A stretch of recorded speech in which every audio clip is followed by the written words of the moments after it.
I'd like to say before we get started that if you hear anything in the background, I'm currently washing my clothes, so the washer and the dryer are both going. So it's probably going to cause some background noise, but I tried to get as far away from that as possible, so hopefully it's not that big a deal, but we shall see what happens.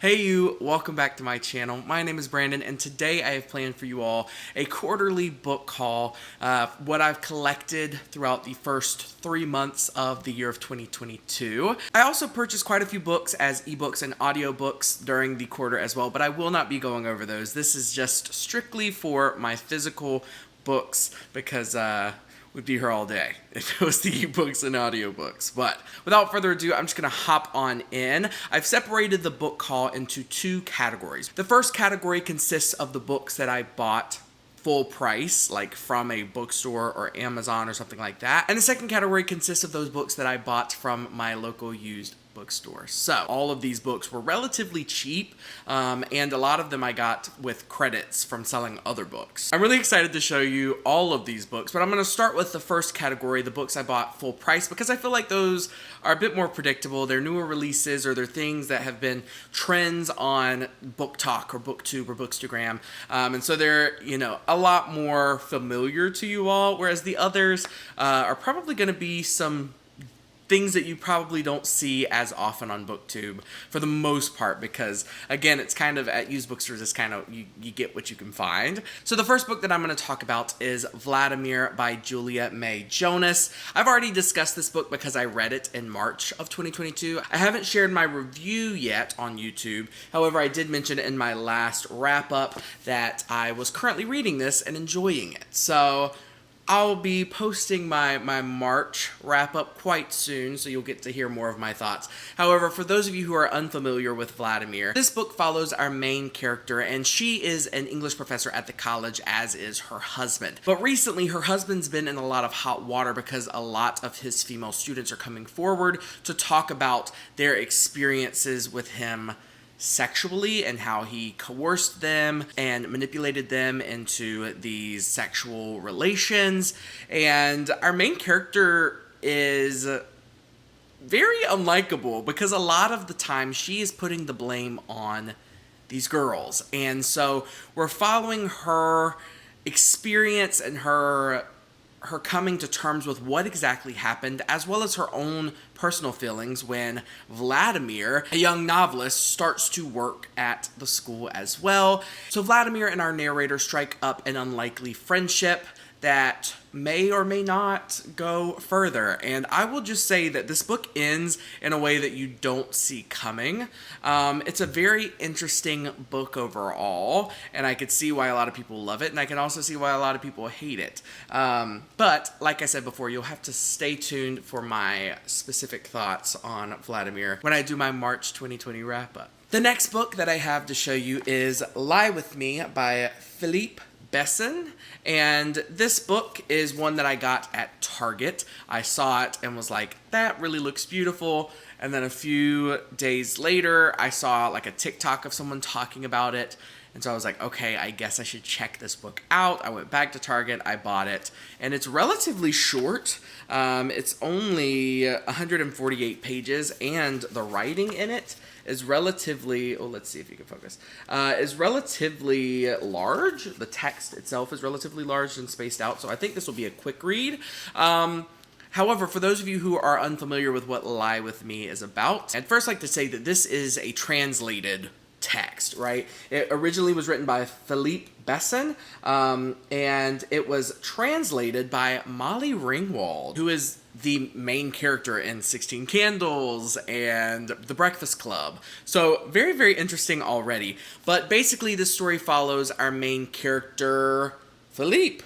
Wait, is this nonfiction? I don't know. Okay, so I don't know if this is based on true events, but our main character shares the same name as our author. author.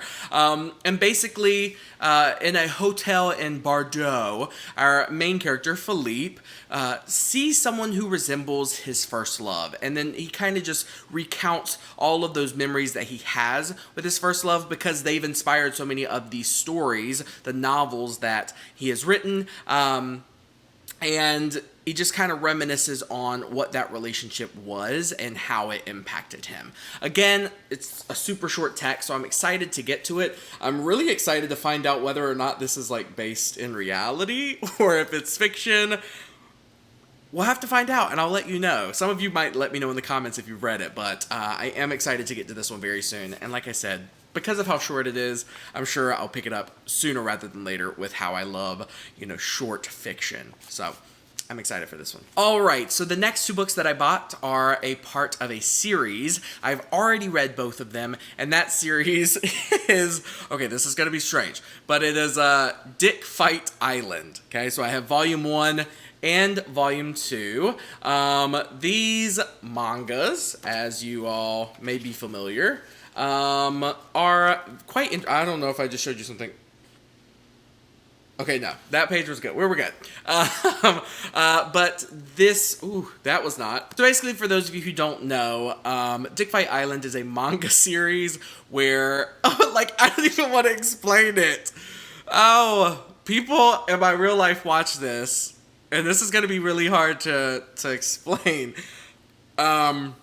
Sorry if I know you in real life, please do not bring this up to me. This is more out of morbid curiosity than actual enjoyment, and you will see that reflected in my reviews of these books coming again in my March wrap-up. But, I'm gonna read to you the synopsis because I feel like that will help alleviate a lot of the shame I have around reading this book, which I shouldn't feel, right? I shouldn't feel that, but I do. The tournament to choose the next king of the islands is about to begin. The rules are simple.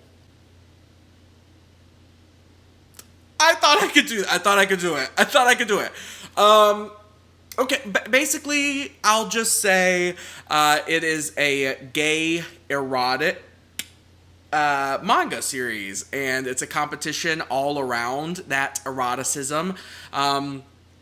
And there are relationships formed, and the first volume covers the entire competition. So I thought it was going to be covered throughout separate volumes, like the competition was going to take place over several volumes, but it all takes place in the first volume. We get our new winner, I'm not going to say who it was, and then we move on to volume 2, which is more about life after that specific competition, where the characters from volume 1 are forming relationships and finding themselves and things like that. So that's all I'm gonna say. Like I said, it's a little embarrassing. If you want to know more, definitely look it up. Very interesting. I mean, you can tell by the title, right? Dick Fight Island. You can kind of get an idea of what it's about. But like I said, I feel embarrassed. Okay. I'll leave it at that. Check it out if you're interested. Definitely look up what it's about before you pick it up. It is graphic. I mean, graphic. But it was fun. It was an interesting tale for sure, and it's something that I never thought that I would see written or depicted, let alone have read. So very, very interesting. I picked this up because TikTok recommended it to me. And so, yeah, if you're interested, check it out. If you want to message me and find out more, you can do that as well. Or you could just kind of Google it on your own. That might be a little better. But like I said, if you're in my real life, do not bring this up to me. Don't do it. Just don't. Because I will excommunicate you from my life. Don't do it. All right, so moving on from that, we have one that I am super excited for. So, the past few months, as you all know, I have been reading quite a bit of Eric LaRocca's works. I read last year, Things Have Gotten Worse Since We Last Spoke, which made my top 5 books of the year.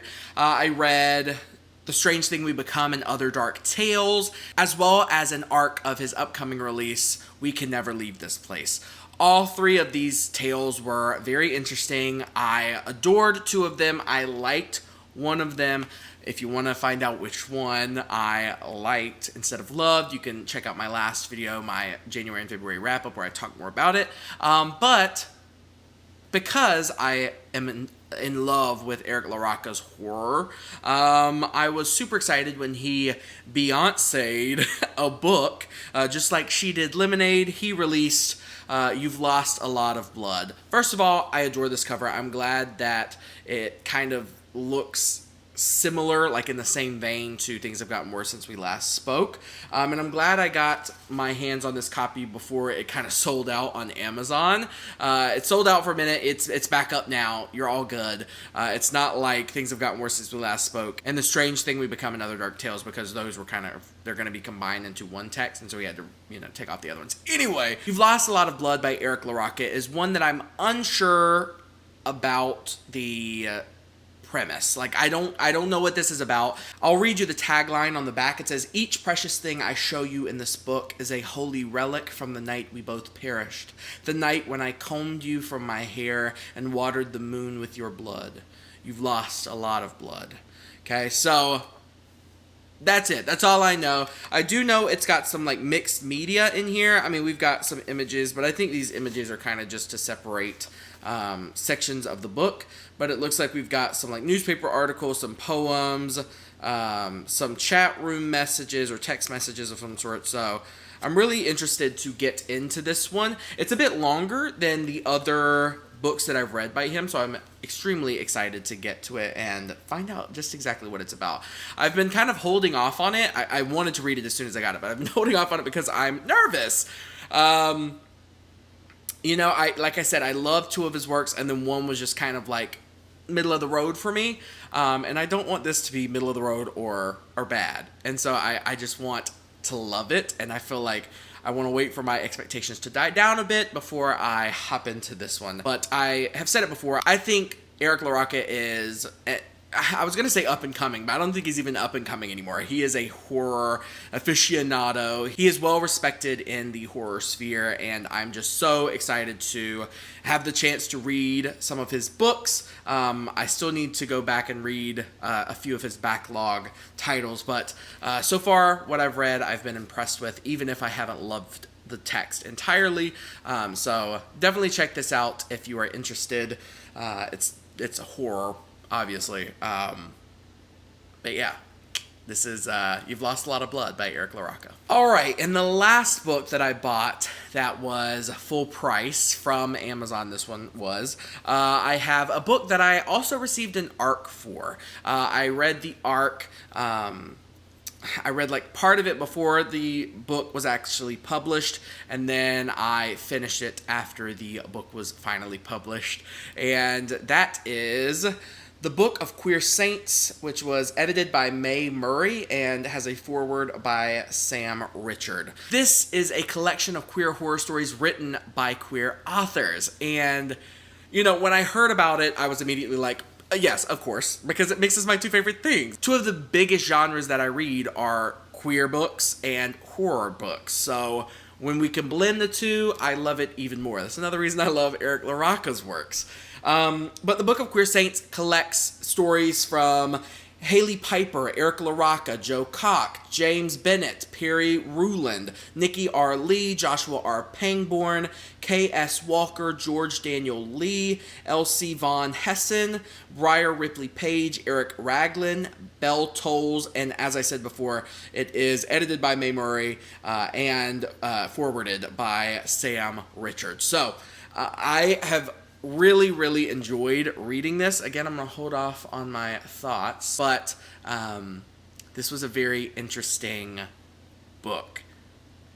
I'll leave it at that.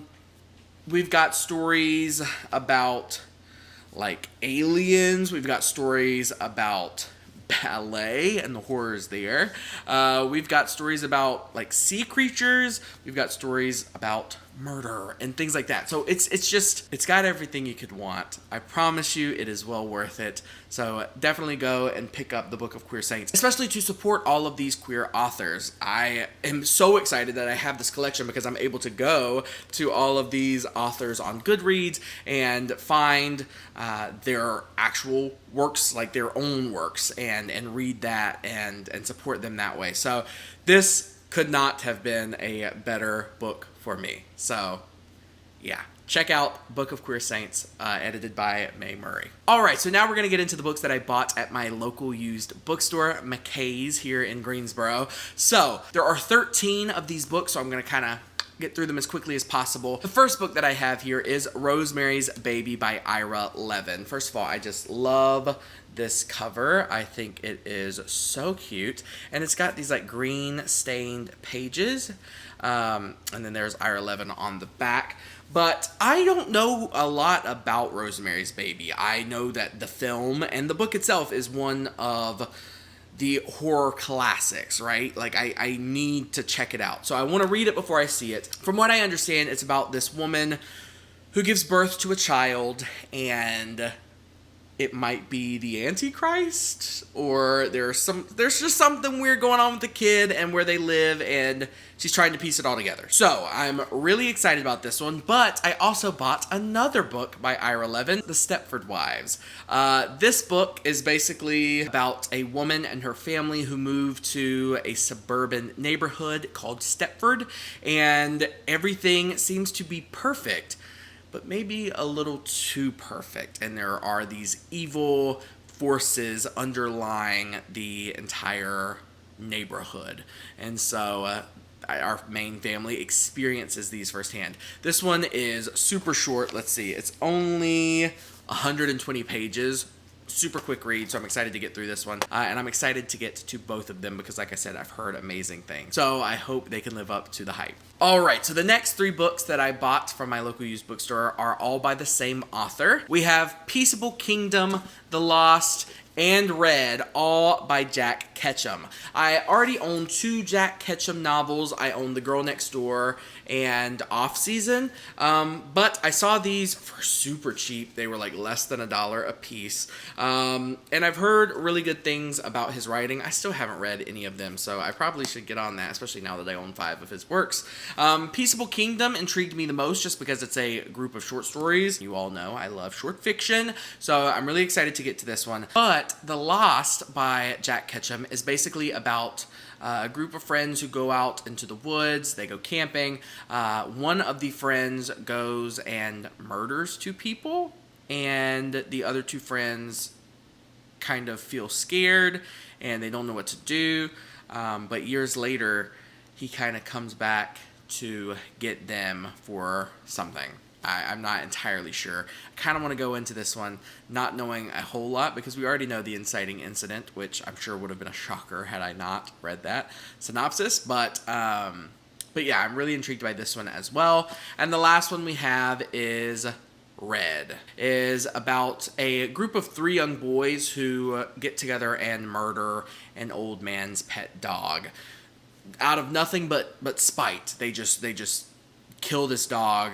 And the old man is obviously distraught. This dog meant the world to him.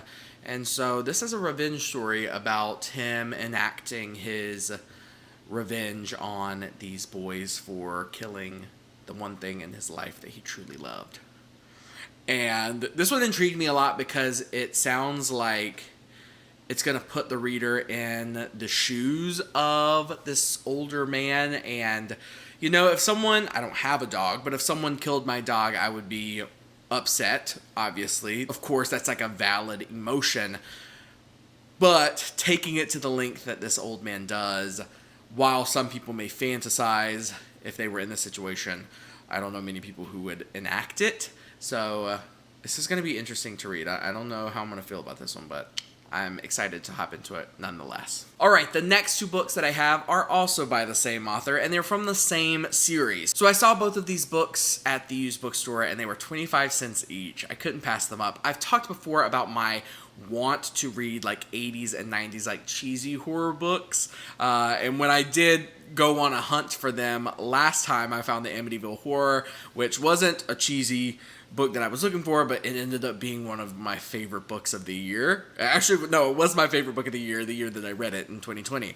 So I was going out seeking, as you could tell from some of the other books that I've already shown you, seeking some horror classics and some corny, cheesy horror/thriller books. So we have Sweet Valley University Thriller Edition, The Roommate, and Sweet Valley University Thriller Edition, He's Watching You. Both of these books are by Francine Pascal, who I believe is the same woman who wrote the Sweet Valley High series, and then the Sweet Valley University series, and et cetera, et cetera, et cetera. But both of these books are kind of just super cheesy, young 90s, maybe 80s, I think 90s though. Books about stalkers and, vicious roommates and lives on a college campus that go awry due to some thrilling, murderous, stalkerish ways. So I'm excited to get into both of these. Again, they're probably going to be really short and cheesy and fun, but they were 25 cents, like I said, so I could not pass them up. Alright, so the next book we have is one I'm super excited about. It's The Fog by James Herbert. I know next to nothing about what happens in here, but the synopsis intrigues me so much. And while I would love to just explain to you what happened, I think the synopsis does a phenomenal job at getting you to want to read the story without giving you too much information that will spoil the plot itself. So, out of the yellowish fog, a man emerged. His eyes were fixed straight ahead, and his lips were frozen in a smile. In his hands he carried the still bleeding head of his wife. In an exclusive private school, students sexually assaulted and mutilated their teachers, then savagely turned on one another. In a lonely room, an old lady was shredded and eaten by her beloved pet cats. In the streets of the city, mass copulation and insane slaying spread from block to block. From the depths of the earth, the fog had come to poison the deepest recesses of the human mind and soul. A group of scientists in an insulated underground laboratory worked around the clock to find out what the fog was and how to stop it. But time was running out for mankind. Tell me that doesn't sound incredible. I mean, like, a horrific situation by far. Like, that would terrify me. But it just sounds like pure chaos, and it sounds like a suspenseful novel, and I could just imagine so many scenarios. Again, without reading this book, I can just imagine so many scenarios that could occur in a situation like this. So I am super excited to get to this one very, very soon, and I hope that it lives up to my expectations for it. Alright, the next book that I have is another one that I've heard fantastic things about, and that is Ghost Story by Peter Straub. This story is just about 4 older men who come together quite often and share like ghost stories, and they are telling their stories, but also there is an incident that happened when they were all younger that is now coming back to haunt them during their storytelling capades. Don't know if that's a thing, but I'm making it a thing. So I'm really excited about this one. I'm, 1, excited to hear these scary stories, these ghost stories about what's happening, but 2, excited to understand like what happened to them when they were younger, what is coming back to seek vengeance. Like, I'm just, there are so many questions that I want to have answered. I think this one was also turned into a movie, and I haven't seen that, so I definitely need to read this one first, and then I'll be checking out the movie soon after, but I really hope that this one lives up to the expectations as well. Alright, so the next book that I bought is one that I wasn't entirely sure that I would ever buy. I adored the first one so much, and I've been nervous that the second one, or, those that follow in general, just weren't going to live up to my expectations and the hype that I've built around the first novel that, again, I loved so much. But that book is The Amityville Horror 2, The Terror Continues by John G. Jones. I had to figure out who the author was because it's not Jay Anson who wrote the first novel. But this I don't know anything other than it's about the Amityville Horror House. We've got some images here as well, which kind of look reminiscent of the first novel. We've got the flies. We've got a couple. It looks like he's grabbing her by her chest, which is kind of strange. We've got a priest. So, like I said, I'm nervous. I don't want to read the synopsis even because I don't want to have any expectations. But I know it's not written by the same man. I know that this is, a continuation of this, as we all know now, to be fictional story. And I'm still wondering if I should have bought this even after buying it. But, we'll see what happens. It'll probably be a while before I pick this one up because I'm nervous. I'm just really nervous about it. I don't know why, but hopefully it's good. Hopefully I enjoy it, but we shall see. But for those of you who are unfamiliar with the Amityville Horror in general, it's about the original book. The first book is about a family who move into a house that is haunted, and within a certain amount of days, like literally very soon after they moved in, they leave screaming and crying, and they almost didn't make it out alive. It was a very traumatic and haunting experience. It was said to be real at the time. It was said to be a true story. Like I said, now we kind of understand that it's not. But it definitely frightened a lot of people back in the day. And to me, it was an enjoyable read because it was so to the point. Like it was written like it was an actual account. Like it was a factual experience that the Lutzes experienced. So I really enjoyed that because we weren't lollygagging. Like it was just one thing after the next, after the next, after the next. It wasn't a lot of like slow burn building, which I feel like a lot of horror, like haunted house horror stories are. So it really intrigued me and I enjoyed it and I read it so quickly and it frightened me. It honestly frightened me. Not because I thought it was real, but because the events that are going on are fucking terrifying. So we'll see what happens with the Amityville Horror 2, but like I said, I don't think I'll be getting to this one anytime soon. Only 3 more books remaining. The next book that we have is The Patient by Jasper Dewitt. When I saw this cover, I had never seen this book before, and so I was intrigued because of the whole straitjacket situation. I don't know if you can see that. It made me think of like Hannibal Lecter. But it says, when Parker, an ambitious young psychiatrist, takes a job at a dreary state mental hospital in New England, he is intrigued by the facility's most difficult and notoriously dangerous patient, Joe, a 41-year-old man originally admitted to the hospital at age 6. No one has been able to successfully diagnose him as his symptoms have evolved over time in unusual ways. The only constant, every person who has encountered him has been driven to madness or suicide. Out of desperation, the hospital now allows the staff only minimal contact with Joe for their own safety, yet Parker, confident in his skills, is convinced he will cure what others cannot. He finds a way to get close to Joe, determined to uncover what ails the suffering, enigmatic man. It is only after events begin to spiral out of his control that Parker finds himself face to face with a possibility beyond his wildest imagining. So this, though it at first sounds like a thriller novel, is a horror novel, which leads me to believe there's some supernatural elements that are going to take place within this book. But it is, again, relatively short. It's under or just over 200 pages, like 205 pages. So I'm excited to get to this one very soon. Like I said, I had never heard of it before seeing it at my used bookstore, but it definitely intrigued me, and I am excited to get to it very, very soon. All right, the next book that we have is Pretty Girls by Karen Slaughter. This is a book I've heard nonstop incredible things about, and I've just never read it. So for those of you who are unfamiliar, again, I'm just going to read the synopsis. It says, it's been more than 20 years since Claire and Lydia last spoke. Claire is the glamorous trophy wife of an Atlanta millionaire. Lydia, a single mother dating an ex-con, struggles to make ends meet, but neither has recovered from the disappearance of their sister Julia 2 decades earlier, and the shocking murder of Claire's husband brings the horror and heartbreak of the past roaring back into their lives. The vanishing of a teenage girl and the killing of a middle-aged man almost a quarter century apart.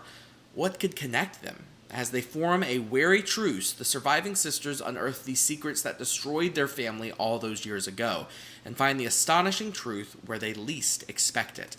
I just hear that this book is a nonstop thrill ride. I hear that it is gruesome and gory and twisty, and all of those things sound intriguing to me. I've never read a Karen Slaughter novel before, but I've heard that this is one of her best. So I'm debating on whether I should start with The Good Daughter and then go into this if this is her best. Like, I want to enjoy The Good Daughter. I don't want to be disappointed by it if I read this and I like this one more. So let me know down in the comments below which one you think I should read first, because I do have The Good Daughter, but I now have Pretty Girls.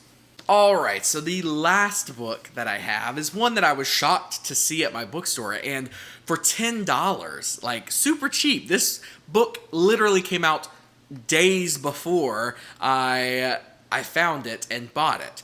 And that book is Sundial by Katrina Ward. This is the same author who wrote The House on Needless Street, which I heard a lot of people praise highly. I still have not read it, but I saw this and was like, okay, I definitely have to get it. One, because I love the cover. Like, it's very, the colors are very like 80s neon, but I love the snake and the skull here on the cover as well. That just gives me like desert energy, because this book does take place in a desert. So I'm gonna read you the synopsis. It says, all Rob wanted was a normal life. She almost got it too. A husband, 2 kids, a nice house in the suburbs, but Rob fears for her oldest daughter, Callie, who collects tiny bones and whispers to imaginary friends. Rob sees a darkness in Callie, one that reminds her too much of the family she left behind. She decides to take Callie back to her childhood home, to Sundial, deep in the Mojave Desert, and there she will have to make a terrible choice. Callie is worried about her mother. Rob has begun to look at her strangely and speaks of past secrets. Callie fears that only one of them will leave Sundial alive. The mother and daughter embark on a dark desert journey to the past in the hopes of redeeming their future. I'm excited to get to this one. It sounds spooky. It sounds fun. It sounds like a story that I haven't read before. So I'm really excited to get to this one and see what exactly is going on with Callie. And, you know, if it has anything to do with Rob's past. So if you've read this one, let me know what you think. But I am excited to get to this one very, very soon. All right. So the video was over. And then I bought more books. So it is currently my spring break. That's when I filmed the last video. And now it's like Friday at 3 in the morning on my spring break, and kind of hate that I didn't film this sooner, but I want to go ahead and get this out of the way. Sorry for being so aggressive, but I have 7 more books for you all to show. Yes, I know, 7. So I'm going to quickly go through those because, like I said, it's 3 in the morning here. And so I need to just wrap it up. The first book that I got was from McKay's, my local used bookstore, and that was Youve. This is by Samantha Kolesnik.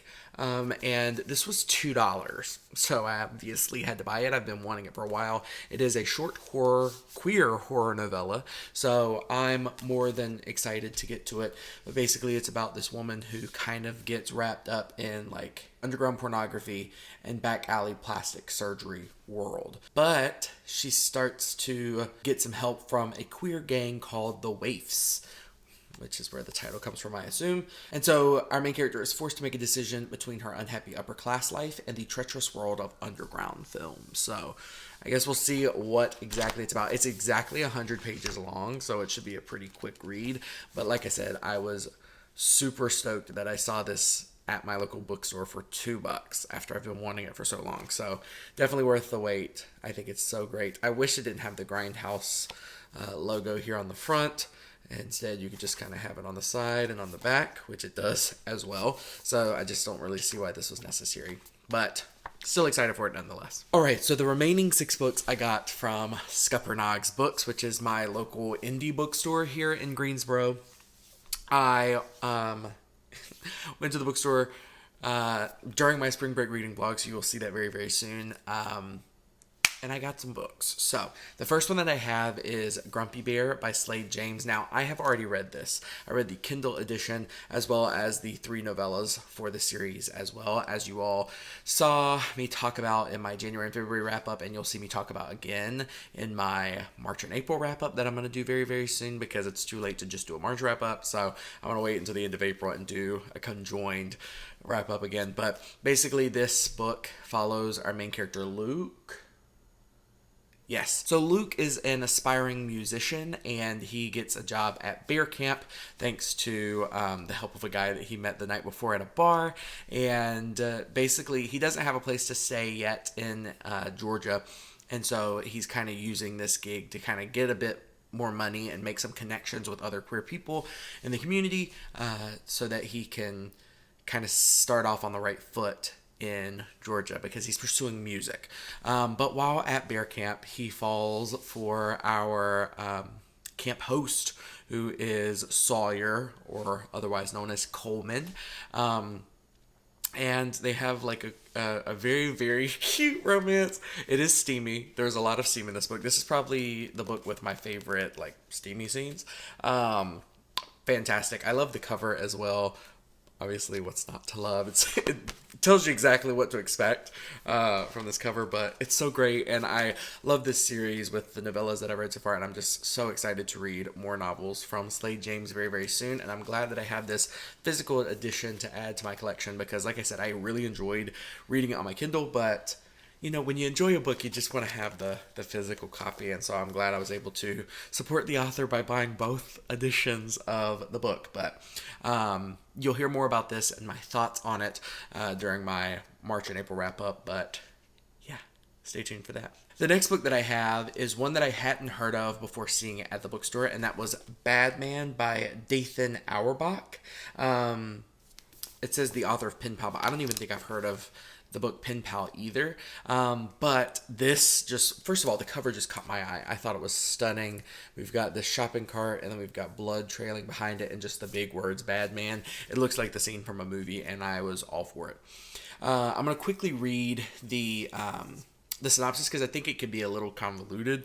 I mean, not like convoluted in a bad way, but just like there's a lot going on is what I should say, and I don't want to miss anything important. So it says, Eric disappeared when he was 3 years old. Ben looked away for only a second at the grocery store, but that was all it took. His brother had vanished into the sticky air of the Florida Panhandle.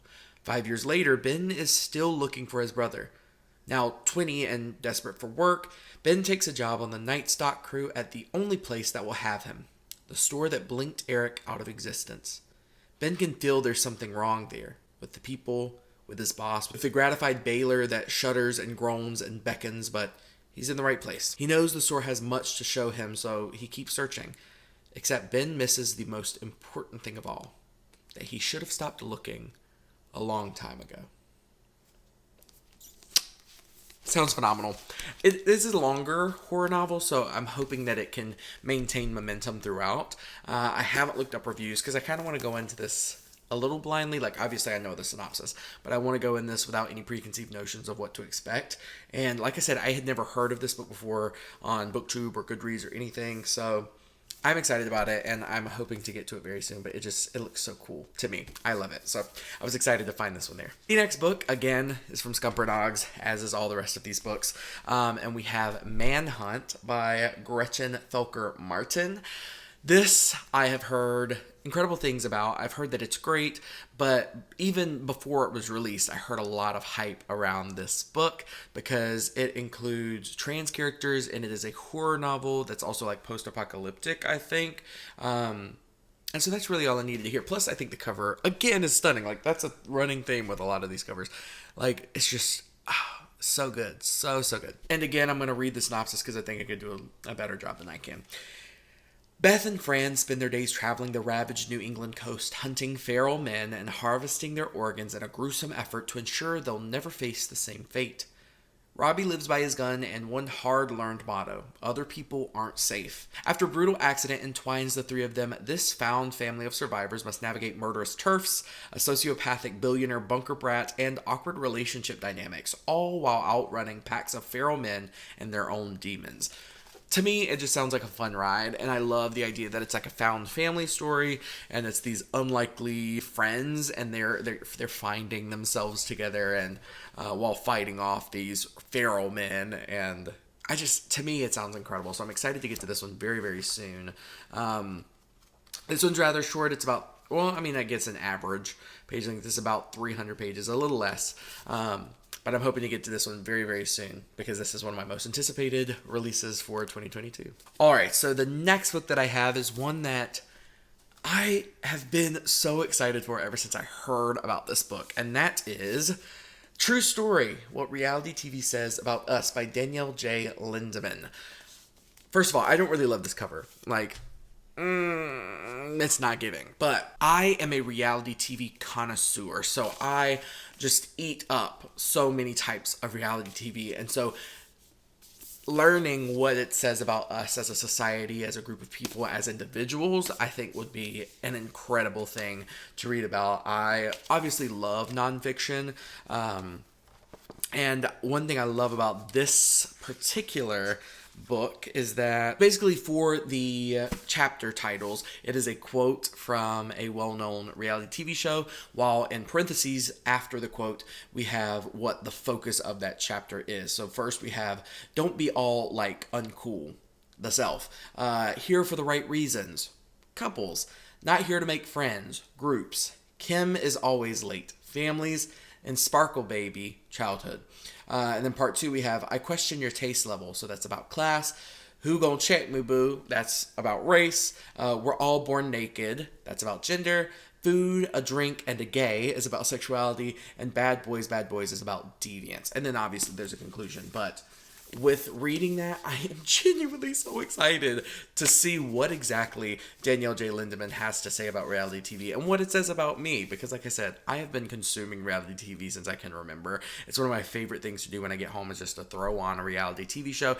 Even if I've already seen it before, I still love watching it and taking in that content. It's almost like brainless watching for me. Like, I don't have to think too much about it. I can just come home and kind of just relax. Sorry, the air conditioner just kicked in. But, yeah, I am really, really excited to get to this very, very soon. And, yeah, I'm so looking forward to this. And honestly, I'm really looking forward to, like, annotating it and stuff, too. Because I think I'm going to give it to some of my friends to read after I read it. Because I'd love to hear their thoughts on it, too. Because they are also reality TV connoisseurs. But yeah, I'm super excited to get to this one. All right, the next book that I have here is one that I was super excited about, and I kind of have a story time about the book as well. But that is It Was Vulgar and It Was Beautiful, How AIDS Activists Used Art to Fight a Pandemic by Jack Lowry. So, I mean, really, the title of this book tells you everything you need to know about it. One reason that I bought this book is because of the artwork on the inside. Obviously, they have pictures about the things that they're referencing. Let's see, I'm trying to find an example that I can share because some of them are a bit more, what's the word I'm looking for? Risque. Let's see. Okay, so I can share this one, I think.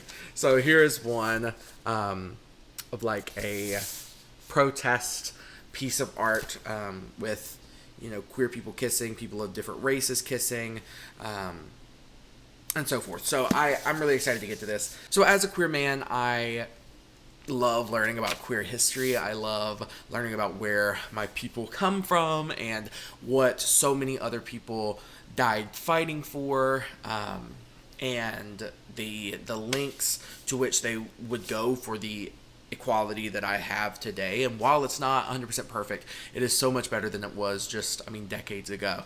So yes, I'm super excited to get to this, but the story time behind it is while I was checking out at Scumper Dogs, the owner actually was like, hey, do you mind if I check the index of the book? And I was like, of course. Like, first of all, you haven't sold me the book yet. It's still yours. You still own the store. It is still yours to do with it whatever you want. But he asked, which was very kind, and so he looked in it and he was like, no, it's not in there. And I was like, oh, like, you know, what were you looking for? And he was like, well, I used to work with a group that would fight the AIDS epidemic with art. And unfortunately, like I said, he couldn't find it in here. But I regret like not asking him what the group was, because like I really wish that I would have just asked, and he could have written it like right here on the back in the index, and that way when I get to the book I could have researched like the group he was in as well, and I would get to learn a lot more about my own like local branch of queer people who were fighting for like better handling of the AIDS epidemic. I really regret that, and I think I might go back and ask, or like email him or the store and just kind of ask and maybe write it in myself. But yeah, I was like thinking about it after. I was like, fuck, why did I not ask him that? But it was such a great experience, and it was really wholesome and sweet, and you know, having a conversation with someone who is an older queer person was really refreshing and nice, and I really enjoyed that we were able to have that moment while I was buying this book. So that was very, very wholesome and very sweet. And the last book I have is another like most anticipated 2022 release, and that is Devil House by John Darnielle. And John Darnielle actually lives like an hour away from me. He lives in Durham, North Carolina. That is where Jonathan was from, and so I am familiar with the area, but I just thought it was great. And like, I was gonna buy this book obviously because I was excited for it, but once I found out that the author was from Durham, I was like, okay, like I need to pick it up now. Like I need to like read this very, very soon. So for those of you who are unfamiliar, Gage Chandler is descended from kings. That's what his mother always told him when he was a child. Years later, he is a true crime writer with one grisly success and a movie adaptation to his name, along with a series of subsequent, less notable efforts. But now he is being offered the chance for the big break, to move into the house where a pair of briefly notorious murders occurred. Apparently the work of disaffected teens during the satanic panic of the 1980s. Chandler finds himself in Milpitas, California, a small town whose name rings a bell. His closest childhood friend lived there once upon a time. He begins his research into the murders with diligence and enthusiasm, but soon the story leads him into a puzzle he never expected. Back into his own work and what it means, back to the very core of what he does and who he is. So I'm excited to get to this one. I've heard like to kind of stifle your expectations about it being like super horror based. I think it's a little more literary, a little more thriller-ish than actual horror, despite the name Devil House, obviously. So regardless, I am excited for it. I think it's going to be a great read, and I want to get to it soon. Another, like I said, most anticipated read of 2022, but that's it. Now back to past Brandon, and I am going to bed. I'm so tired. See you later. Alright, so those were all of the books that I bought in the first 3 months of the year, January through March of 2022. And so I hope you enjoyed this video. If you did, please give it a big thumbs up. Make sure you subscribe to my channel if you haven't already. And also, hit that post notification bell so you are notified every time that I post a new video. I'll see you next time. Bye.